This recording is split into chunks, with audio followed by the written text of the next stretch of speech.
Hey guys, welcome to another Trade Genius podcast. Bob and Phil here. Guys, the AI wars are heating up. Did it just top the markets? We're going to talk about that in this video. Let's dive in.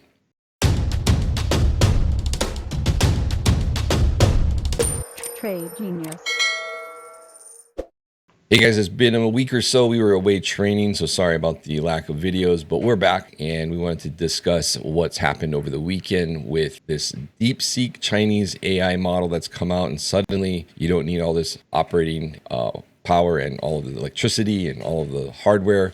All of these moats seemingly overnight are now not needed, causing a bit of a valuation reset in the markets. So Bob, what do you think after all this information that's come out over the weekend and things gapping down to start the week off? Yeah, I mean, look, everybody has been expecting the black swan, and we end up getting a black panda, right? So the Thursday, we got defensive at Trade Genius because the Bank of Japan was expected to raise interest rates. And when they do that, basically you suck liquidity out of the U.S. market and you send it back to Japan because of margin calls and reset for valuations and, margin levels for the people speculating in the United States market. We indeed got that. We sold a little bit, but it was kind of weird. It wasn't really selling. The other thing that happened, Phil, is that this DeepSeek information came out during market hours on Friday, and there was very little reaction to it. Then all of a sudden this weekend, I think when everybody started doing their modeling, they're like, hey, we better prick this market here and get out. And I think people that were positioned on Friday went ahead and caused a sell-off on Monday because all this news was out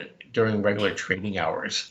And so, but you're right. So what DeepSeek is, if people aren't already aware, is it's basically another machine learning tool, i.e. OpenAI, which is ChatGPT. There's a couple other ones out there, and everybody thought they'd require the most powerful chips in the world, chipsets, and a lot of electricity to be able to run these models. And then they found out some clever Chinese engineers went ahead, instead of 32-bit, they can run this thing on 8-bit. And software trumps hardware always, Phil. And so they got a software workaround, and they were able then to teach this machine to the same level as the other machines at a fraction of the cost and a fraction of the cost going forward to operate it. Now, whether it's true or not, and they have Nvidia chips hidden in the background, is irrelevant at this point because they released the code and people are saying, yeah, this thing looks real. Now, my thinking behind this is I think China realized they can't beat us in the AI war, but they could certainly stick a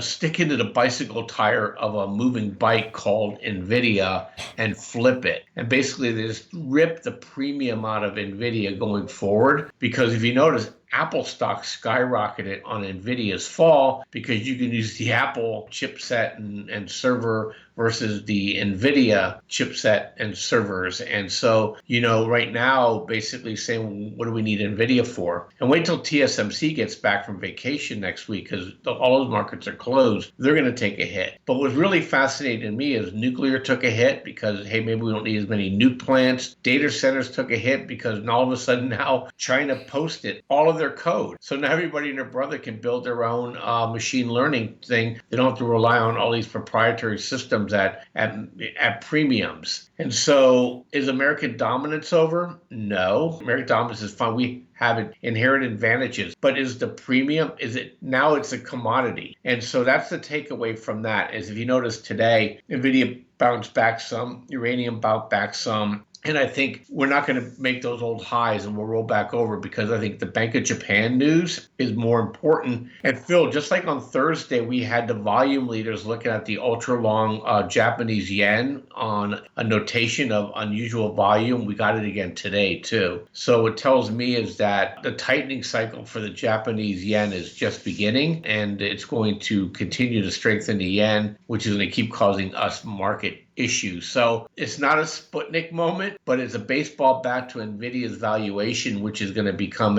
another nail in the top, Phil. And I know I'll throw it back to you, but I know we have a chart of Nvidia, and I'll have a few comments on that as well. I know you want to opine on that too. So I'm going to let you give your thoughts to it as well.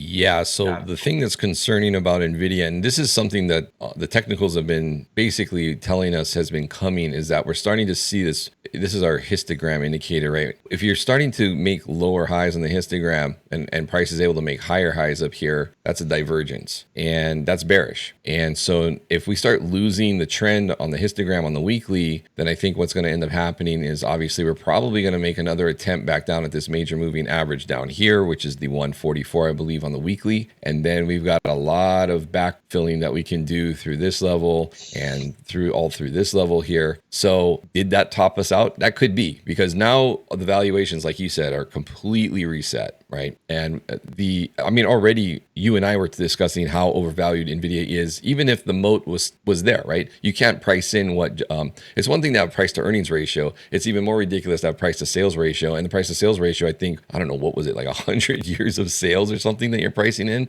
That's crazy. Yeah. So the mean reversion here is just, they're asking for it and it's coming. And the thing about bubbles is there's always something that comes along that pricks it. And I think that's what happened here with DeepSeek. So no, China's not going to take over the AI game, but and an interesting story along with that is it turns out, or it appears that a Chinese hedge fund was actually funding DeepSeek. And when they realized that they were going to be able to make a more efficient AI model, language model, they were shorting Nvidia. So they effectively created the torpedo for them to get paid on their position. So that's, welcome to the wonderful world of Wall Street. But I think that's you can call it devious, but they'll say there's no honor on Wall Street because really it's kill or be killed out there in the battlefield, right? And so I think it's, at the end of the day, it'll be beneficial, I think, for everyone because they open source this, right? So although that hedge fund, we're going to make a killing on an Nvidia short, here's an open source model. And I think they had to do that because then it definitely blew the doors wide open. So they were looking for profits. They did it in a way where it's open source. So the trade-off for them, who cares? They're going to make a killing off this one trade, but then everyone's going to copy these efficiencies. So things will get more efficient. It'll actually take less power, which is, probably good for various things. But if you're in the business of selling teraflops, which Nvidia is via hardware, if you're in the business of hosting that stuff, like Wolf and some of these other minor plays that have, pivoted toward data center plays, they're taking a hit. And we see that on some of these Bitcoin miners that did do that. They're just getting absolutely destroyed here.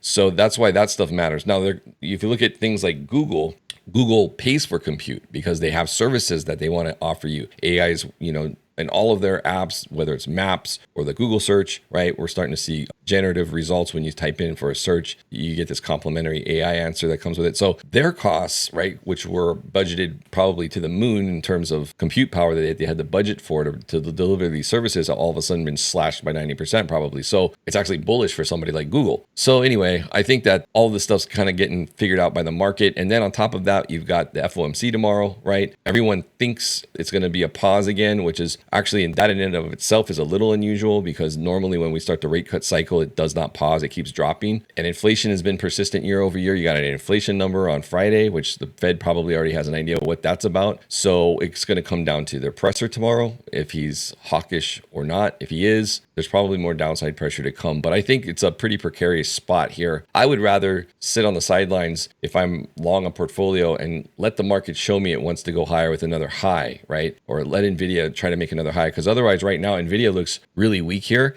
And it could be a case of where tech leads everything lower over the coming weeks. Yeah, it kind of reminds me of the MCI, WorldCom, and when all that fiber optic became, remember how much they had? It went from a fortune to run your data through the fiber optics so they couldn't even give it away. And I think that's what's going to happen here too. And if you look at a chart on Nvidia, when I look away, I'm looking at my other PC. Is that Nvidia daily is a flat top. We've been in a rectangle now for 4 months that just broke. And there's an old adage in the stock market is that flat tops get out. And so what happened is whoever has the marginal power in Nvidia basically said that valuation is as much as we're really going to allow it to happen, and they were exiting, Phil. Yeah. We dropped 32 points on Nvidia here in a matter of weeks, which is pretty amazing. And now we filled the gap. That's what stopped the move. We filled the gap in around the 118 area. We have support around 110. So whatever this move coming up is going to be a lower high for sure, in my view, and you want to short that again. There's ways to do it. We'll show you how. We'll trade it. And if you want to trade with us, just go to tradelikeagenius.com and we'll show you when to make those entries and how to make them, what to buy. And I think you'll be really happy with some of the things that we throw out at you. So with that, Phil, I'll let everybody go. But remember, check us out, tradelikeagenius.com. See you guys later. Take care.